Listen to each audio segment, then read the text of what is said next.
देख रहे हैं नेटवर्क 33 राजकुमार के साथ। नेटवर्क 33 में आज की कहानी हमारे साथ शेयर की है चंद्रेश जी ने। तो सबसे पहले चंद्रेश जी, आपका बहुत बहुत धन्यवाद अपनी कहानी हमारे साथ शेयर करने के लिए। दोस्तों, अगर आपके पास भी ऐसी ही कोई कहानियां हैं तो हमारे साथ जरूर शेयर करें। हमारे इंस्टाग्राम आईडी पर, इंस्टाग्राम आईडी है network_33, जिसका लिंक नीचे डिस्क्रिप्शन बॉक्स में दिया गया है। ऐसी ही और वीडियोस के लिए देखें इन डार्क। तो चलिए बढ़ते हैं आज की कहानी की ओर। गाड़ी संख्या 1966 में उदयपुर से रात के 10 बजे चढ़ा। जब मैं अपने रिजर्व बर्थ पर पहुंचा तो पाया कि उस पर पहले से ही कोई कंबल ओढ़े सो रहा है, जबकि बहुत गर्मी थी। मैंने उसे जगाते हुए सीट पर से हटने को कहा।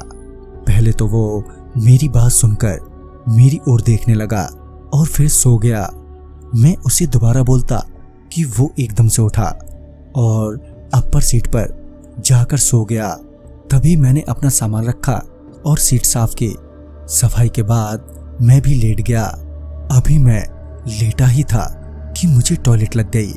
मैं टॉयलेट के लिए उठा तो मेरी नज़र अपर सीट पर गई, जिस पर वो आदमी सोने गया था।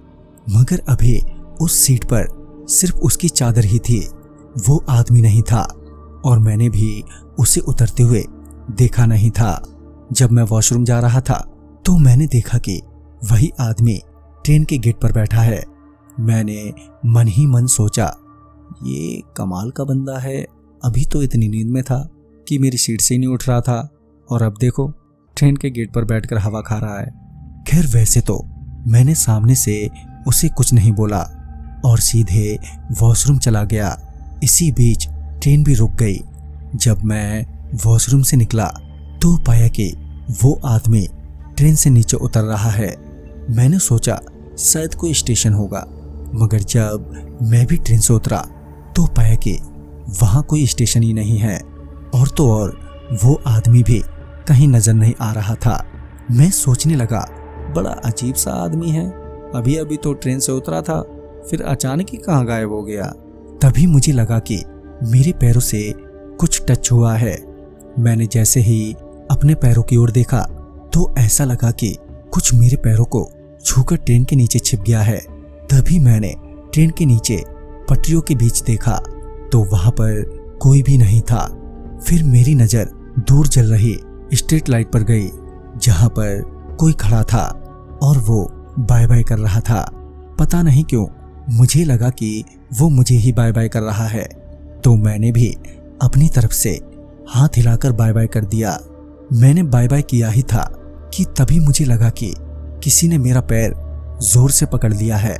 जब पैरों की तरफ देखा तो किसी ने दोनों हाथों से मेरे दोनों पैर पकड़ रखे थे।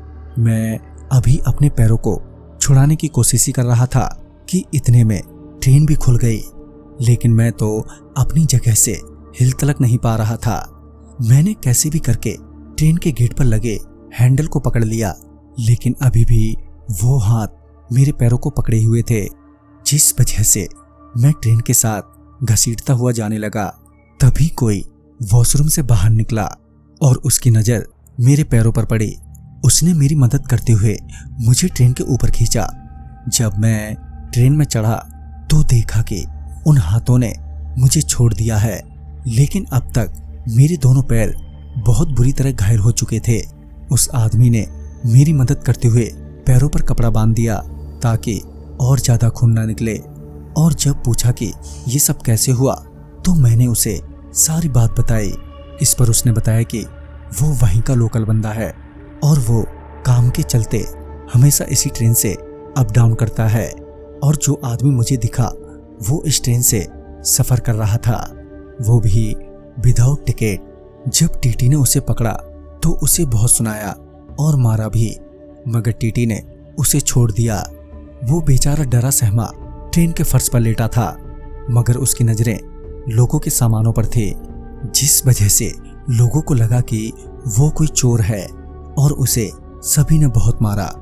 मगर लोगों का गुस्सा इतना बढ़ गया था कि वो सभी कब इंसान से हैवान बन गए उन्हें कुछ पता नहीं चला और उस आदमी को चलती ट्रेन से ठीक इसी जगह फेंक दिया और उस आदमी की मौत हो गई।